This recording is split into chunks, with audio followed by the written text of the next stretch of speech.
तेरी याद आ रही है। बात उस समय की है जब मैं क्लास 11 में पढ़ रहा था। मैं अपने घर को छोड़ पढ़ाई के लिए शहर चला गया और वहाँ हॉस्टल में रहने लगा। मन तो करता था कि उस हॉस्टल को छोड़कर घर भाग जाओ, पर क्या करता, मजबूरी थी। मैं हॉस्टल नहीं छोड़ सकता था। बाद में हॉस्टल में मन लगने लगा। अब तो हॉस्टल में रहना था और जब कभी स्कूल बंद होता तो मैं अपने घर जाता और वहाँ खूब मज़े करता। दिसंबर ख़त्म होने को था।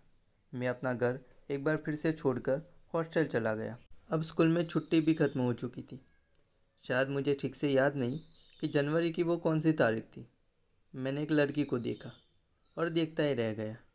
उसका चेहरा आज तक मेरी आंखों में है। सारा दिन उसी की यादों में रहता।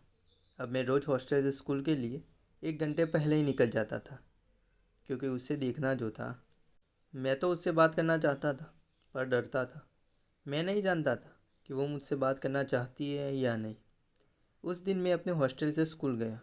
केमिस्ट्री के टीचर का कोई होमवर्क याद करना था या कॉपी में करना था, मुझे ठीक से याद नहीं। केमिस्ट्री के टीचर क्लासरूम में आई और बोले, चलो तुम लोग कॉपी निकाल लो। हम सब ने कॉपी निकाल ली, पर वो अपना केमिस्ट्री का कॉपी घर पे ही भूल गई थी। मुझे लगा अब तो उसे टीचर की पिटाई लगेगी। मेरा दिल नहीं मान रहा था। टीचर ने उससे कॉपी के लिए पूछा तो वह चुप सी हो गई। क्या करता मैं? फिर मैंने अपनी कॉपी निकाली और उसे देते हुए कहा कि ये लो तुम्हारी कॉपी, तुमने कल मुझे दिया था ना। अब वो मुझे बहुत ध्यान से देखने लगी और मैं उससे नज़र ही नहीं मिला पाया। टीचर ने बोला, अगर तुमने अपनी कॉपी इसे दी थी तो तुम बोल क्यों नहीं रही थी? वह डरते हुए बोली, सर मुझे याद नहीं थी। पर उसको बचाने के लिए मुझे मार पड़ी। मैं पहली बार मार खा के भी बहुत खुश था, क्योंकि वो मार खाने से बच गई थी। स्कूल में छुट्टी हो चुकी थी, पर मैं अपने दोस्तों के साथ खेल रहा था। हॉस्टल के छात्रों को छोड़ बाकी के सभी अपने घर को चले गए थे, लेकिन वो तो स्कूल के कैंपस के अंदर ही थी और रो रही थी। मेरी नज़र उस पर पड़ी। मैं एकदम से दंग रह गया। मैंने उससे पूछा, क्यों रो रही हो? तो उससे मुझसे झूठ कह दिया कि उसके पैरों में चोट लग गई है। मैं अपने आप को रोक ना सका और बोला, क्या तुम अपना ख्याल नहीं रख सकती हो? चलो मैं तुम्हें स्कूल के बाहर छोड़ देता हूँ। मैं उसको स्कूल के बाहर छोड़ने जा रहा था। अब हम दोनों स्कूल के कैंपस के बाहर थे।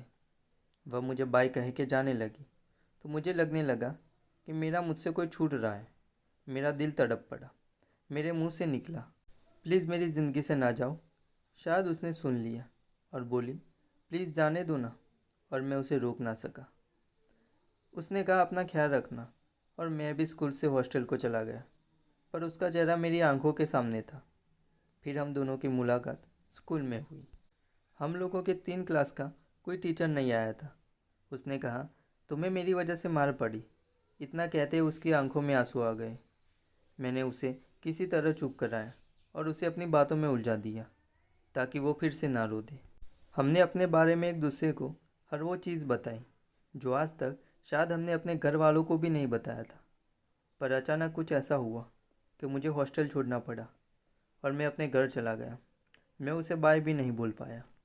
मैं उसकी बातों को तो भूल गया, पर उसका चेहरा आज तक नहीं भूल पाया हूँ और शायद ना कभी भूल पाऊँगा।